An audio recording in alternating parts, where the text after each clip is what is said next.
Hello, this is Dai Chang with Coach Mosaic on VTV International. We are glad that you are tuning into our show at this festive time of the year. Now first, let's get a glimpse into the art of making fondant, the witch pastries. Later, we catch up with German saxophonist Tommy Vorbrecht and hear his experiences while on his current tour of Vietnam. And last but not least, let's discover how the humble bánh mì sandwich has found popularity across the world. So sit back and enjoy. Here are the headlines for the show. Discover the art of making fondant.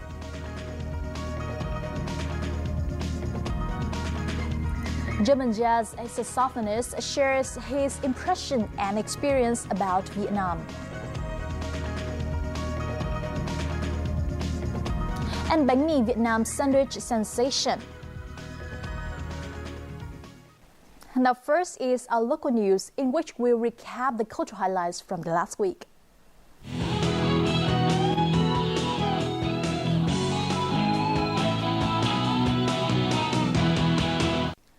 A View on Hanoi, Moment and Height photography exhibition opened on the banks of Hoàn Kiếm Lake on Saturday, showcasing 90 photos of the capital from the air to coincide with the 12th National Party Congress. The displayed photos were taken by Vietnam Cityscape Photos, a group of 12 photographers who live and work in the city. The photos were taken from Hanoi's tallest buildings or by drones, capturing the city's iconic places from a less familiar angle. Most of the photos were shot at sunset or when the city was illuminated at night, depicting a shimmering and dazzling capital. The exhibition will run until the 4th of February. Now, many people are anticipating the nearing Lunar New Year, but some people are harking back to the simpler times and want to experience the traditional atmosphere of the Tết holiday. The image of an old master coming with red paper and black ink on the crowded street every Tết holiday, or a đồng hồ painting featuring pig and chicken families are all the traditions which have become great inspiration for poetry and literature in the past. Now, they still remain sustainable values and unspoiled features of Tết. Mỗi bức tranh có một nội dung, một ý nghĩa, có giá trị văn hóa và nó ghi chép lại, được cổ nhân ghi chép lại những hoạt động, những cốt truyện trong các làng quê Việt, mà nhất là vùng Kinh Bắc. Nó là sự tổng kết, là sự kết tinh của cổ nhân vào các tác phẩm đó và nó đi vào cái tâm niệm mong muốn khát khao của người dân. Chính vì vậy mà đến ngày hôm nay nó vẫn còn tồn tại. Apart from the traditional atmosphere, the Tết holiday in modern life has been illustrated by a series of images from village in spring. The collection shows the essence of Vietnam's culture and history over the past 1,000 years, as well as the beauty of the capital's old quarter. Obviously, there are several differences between Tết in the past and present. However, Vietnamese people still find ways to balance both traditional and modern values. Tôi có một cái ký ức tuổi thơ rất là sinh động. Thì khi mà bước chân vào những cái đền cổ kính như thế này thì tất cả những cái gì xưa cũ nó ào ạt về thì tôi rất là thích. Chúng ta đang sống ở thời hiện đại mà tôi vẫn cảm thấy ở đâu đó có hơi thở của mùa xuân của những năm xa xưa của ông bà ta. Because they reflect what's really happening in the streets. So it's something that we really enjoy. These activities to introduce Tết holiday then and now has always drawn the attention of many Vietnamese people, since it acts as a connection between traditional and modern values. The lychee mushrooms are well known for their medicinal properties. However, have you ever thought of them as an ornamental plant? Lychee bonsais have recently emerged as a decorative trend in Ho Chi Minh City. With the Tết flower season having arrived, the product has become a popular Lunar New Year gift. From just $100 to up to $2,000, these Lindsay bonsai have become one of Thai's most popular Tet presents. Why has the retailer decided to substitute regular Tet delicacies for this exotic bonsai this year? Thì mỗi cái chậu nấm linh chi nó có một kiểu dáng riêng biệt và nó không có giống nhau. Gần như rằng là nó sẽ chắc chắn rằng là những đối tác mình nhận được thì họ không có cảm thấy rằng là họ có nhận một món quà nó tương tự gần giống như nhau như những hộp quà cũ.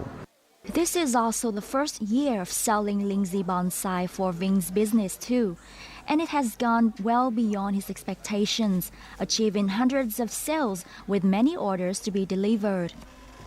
Cây nấm linh chi nó là thuộc dạng mãng mộc, sắc thái và sắc thái màu đỏ. Khi mà chân trong nhà thì nó có cái ý nghĩa phong thủy rất là tốt, mang lại những cái may mắn và sinh khí trong dịp đầu năm. Lok's garden has received over 500 orders for Lindsay bonsai, and the trend is still growing. Cái việc mà trồng nấm linh chi là đã khó, thì cái việc mà tạo cho cái nấm linh chi nó để phân nhánh nó càng khó hơn. Cái nấm nó có hai cái là nó hướng thiên và nó hướng sáng, thì căn cứ vào cái yếu tố đó mà mình tạo cái sự tác động nó phù hợp thì mình sẽ tạo được cái dáng theo ý mình muốn. Chứ nấm linh chi thì không có dùng kẽm uống giống như cái loại cây cảnh khác được. Lindsay bonsais carry the wishes of longevity, prosperity and happiness in Eastern culture. That is why it is a perfect way to convey the spirit of Tet.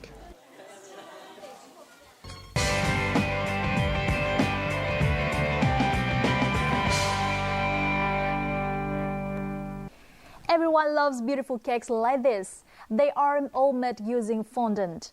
Over the past few years, fondant cakes have emerged as a trend among cake makers in Vietnam. Today, in our cultural and lifestyle segment, we will take a closer look into these interesting cakes. Let's have a look. A handbag, sunflowers, roses, an orchid pot, and all of them can be eaten.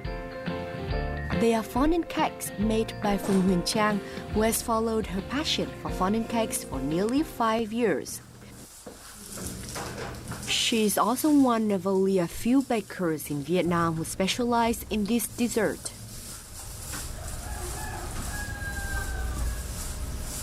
Mình cũng không có ý định là theo cái nghề làm bánh.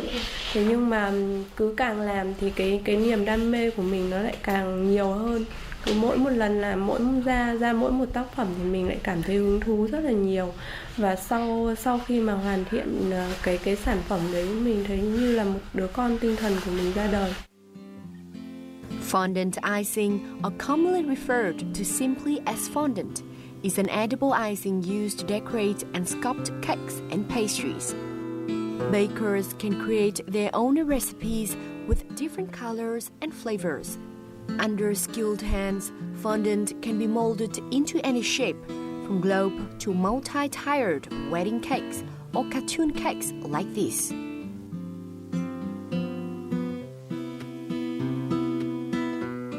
Cái dòng bánh này thì trang trí cho mình trang trí được nhiều hình khác nhau và giúp cho cái người làm ấy cũng có thể sáng tạo được nhiều hơn. Đối với cả các cái phần ví dụ như là làm tiệc ấy thì nó cũng sẽ bày được ở ngoài trời lâu hơn so với bánh kem. With special brush pens, food coloring and of course fondant, Chang is ready to get to work. As Chang said, in addition to these basic tools, inspiration also plays an important role. By just following her inspiration, she is often surprised by the cakes she creates.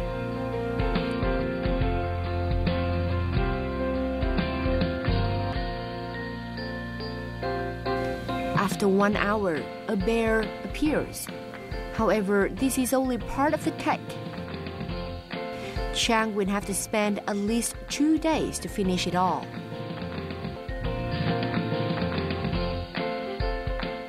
Nếu như mà những cái bánh mà chị làm nhiều quen tay hoặc là những cái bánh tiệc cho bé thì làm thời gian có thể là 1 đến 2 ngày, thông thường là ít nhất là 2 ngày trở lên. Nhưng đối với những cái dạng bánh mà mình đặt tâm huyết vào đó, mà mình muốn nó trở thành một tác phẩm ấy, thì sẽ cần nhiều thời gian hơn. Có thể là mình sẽ nghĩ lên tác phẩm và hoàn thiện nó trong khoảng tầm 1 tuần, có khi là 1 tháng. Chang is among the few bakers in Vietnam who spend time researching fondant cakes and view them as art, not just a product. Her passion for fondant cakes has even been passed on to her children. She said they are strict judges of her work. Con thích nhất bánh mì nên giống trong mặt hoạt hình, trông rất là đẹp và ăn rất là ngon. Con còn thích mẹ cho con làm hình siêu nhân, khủng long. These lotus petals are so fragile, they even quiver in the breeze. Chang must have put a lot of effort in creating such lifelike flowers. Fondant has changed the way people think of cakes.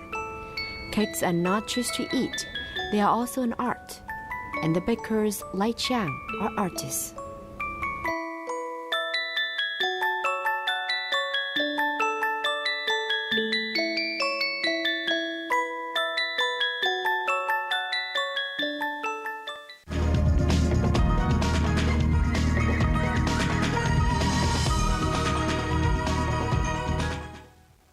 You're watching another edition of Culture Mosaic, coming to you from the capital city of Hanoi. Each week, the show highlights images and stories reflecting the rich diversity of Vietnam's people and customs. Culture Mosaic offers an insight into everyday life here in Vietnam, and it also aims to keep you up to date with culture news from the fast-growing country. So stay tuned for more cultural updates.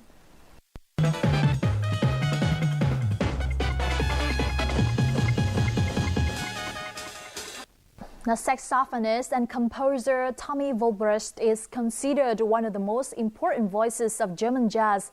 He and his band Fly Magic have played shows all over the world, from New York's most famous jazz club to festivals in Panama, Haiti, Australia, and Europe. They are currently on their first Southeast Asian tour with their opening event in Hanoi. And our VTV reporter caught up with Tommy to find out more about his experiences in Vietnam.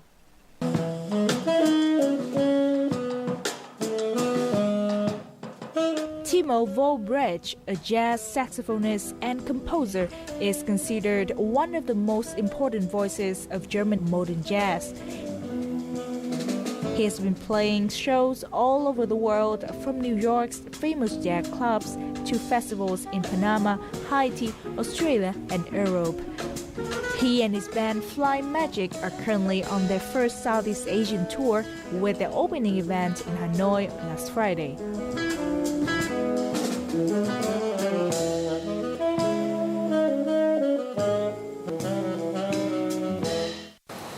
Thank you, Timo Volbrecht, for joining us on the Mic today. It's my pleasure.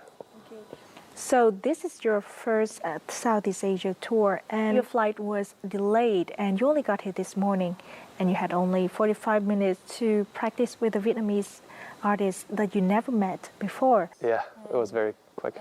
Was it quite a rough start for the performance tonight? It was good. I mean, you know, one of the cool things about playing improvised music or music that is related to jazz is that there's a lot of improvisation involved. So when you write a piece, you basically try to set up a framework for people to improvise and to make something out of it. You know, a lot of the music that is notated, like European classical music, for example, people are very used to reading and interpreting a score. In jazz, it's different. There's a lot more you do with your ear. Like you hear, okay, what is this guy playing? So you react to it. It's like a live, improvised dialogue in the moment. For the joint performance with Vietnamese artists, you're going to play a piece by Nguyễn Bảo Long. What do you think about this composition? It's great. It's very. It does what I just described. It sets the stage for people to improvise. So we're actually going to play with almost like a double band. His band and my band, we're going to join together. So we have 2 basses and 2 drummers, and the piece he wrote allows that. So it's great. I mean, we didn't even rehearse for 45 minutes, and we're like, okay, this is it.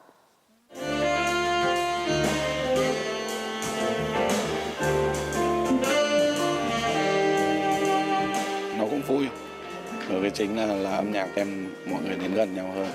Thì có những cái khi mà ngẫu hứng nó như là cuộc trò chuyện thì nó là một cuộc trò chuyện của cái nhóm đông người hơn.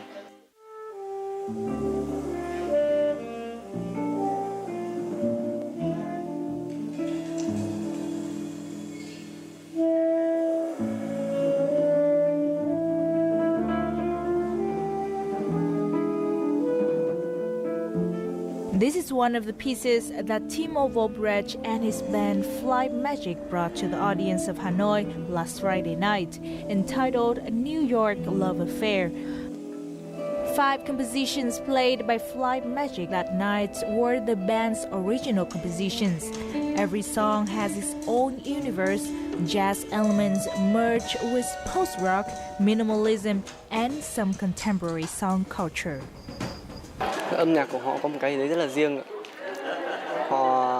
Mỗi một cá nhân người chơi họ đều có những cái nét rất là cá nhân, rất là riêng, và nhờ đấy thì cái âm nhạc của họ cũng vậy. Mình cảm thấy các nghệ sĩ nước ngoài họ chơi nhạc thì nó không bị theo bài mà nó kiểu như là nó chảy ra từ máu, rất là tự nhiên.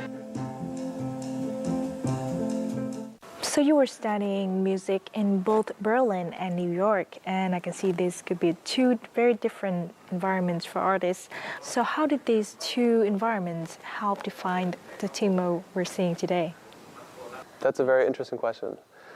Yes, it is pretty different actually. And both Berlin and New York, they have a very strong jazz scene. You know, the art form originates from America, which became so influential and so popular that it spread across the world, really. It is kind of every jazz musician's dream to go to New York for some time. It is, and learn. It's a much bigger jazz scene. You have a little more layers to it. So somebody who grows up in Europe, like me, I was listening to my father's records, who was listening to the Beatles and to some jazz and a lot of classical music. My mother loves ballet, so we went and we saw ballet with music by Prokofiev or Tchaikovsky or Stravinsky. These are very important influences. When you're a jazz musician and you write your own music, you can add these influences to your own thing. So in Berlin, this is what happened. There's a lot of electronic music influence that goes into jazz. There's some rock influence. Like our band, there's a lot of post-rock influence and new music and minimalism. So it's not like pure jazz at all. But in the end, as I just told you, it's really about your individual voice. Thank you for your time and good luck with your Southeast Asia tour. Anytime.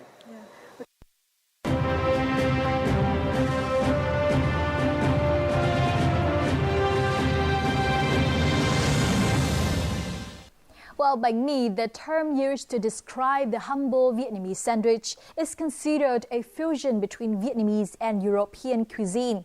It has the simplicity and speed of preparation as found in Western fast food, but also had a combination of seasonings and freshly made ingredients inspired by Vietnam. Over recent years, the humble bánh mì has crossed borders and found popularity with food lovers around the world. And in our segment of Connecting Cultures this week, we'll get to know more about this simple yet unique dish and how it has found fame abroad.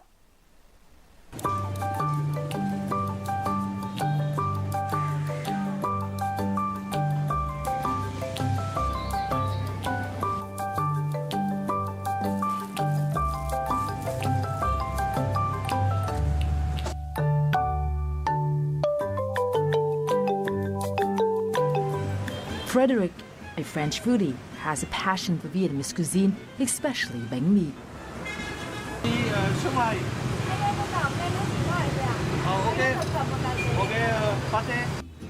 He has tried bánh mì in countries throughout the world and falls in love with it each time he eats it. The bread is a high quality. The seasoning of the vegetables and the meat make the sandwich perfect. The first bite you eat, you feel everything. You feel the coriander, the power of the seasoning. Bánh mì, Vietnamese for bread, is a combination of delight-style pork called giò, pate, and veggies like cilantro and cucumber stuffed in a soft and crunchy baguette. Regional variations in Vietnam involve adding pork sausage, pate, meat, and various vegetables. Despite different styles and recipes, bánh mì in Vietnam shares certain traits. Freshly baked bread that is crunchy on the outside and soft on the inside, juicy meats and freshly prepared eggs and ingredients.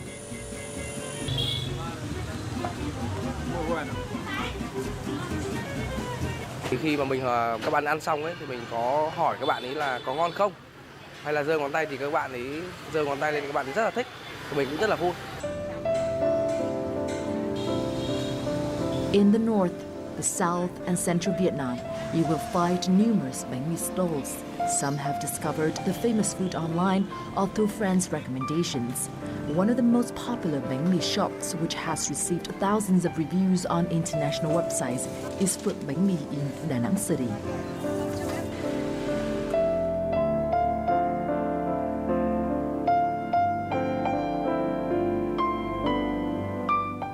Nghề bánh mì này thì nghề truyền thống của gia đình 27 năm rồi.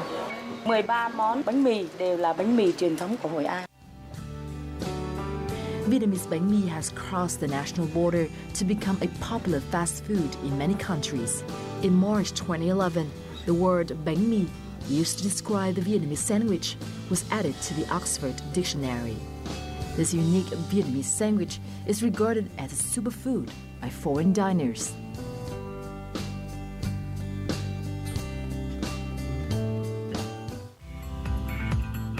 Lee's Sandwiches is a quick-serve restaurant chain specializing in Vietnam's iconic sandwich and other favorites. Founded in 1983 in San Jose, California, Lee's Sandwiches has become the largest bánh mì chain in the country, with over 60 locations in the United States and Taiwan.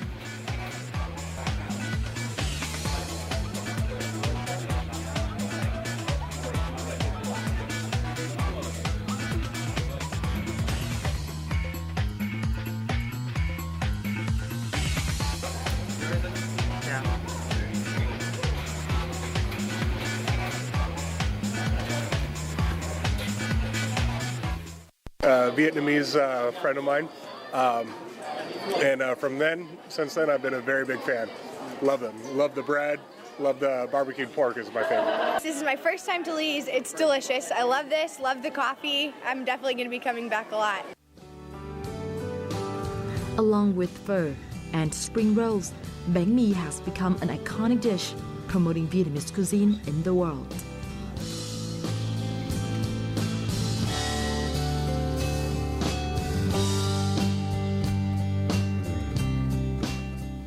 And our Connecting Culture segment has just concluded this week's edition of Culture Mosaic. We welcome all of your comments or suggestions for the show at culturemosaic@vtv.vn. For more of our program, just tune in or catch us online at vtv4.vn or youtube.com/vtv4go. I'm Dai Chang, and thank you for stopping by. From our team here in Hanoi, until next time.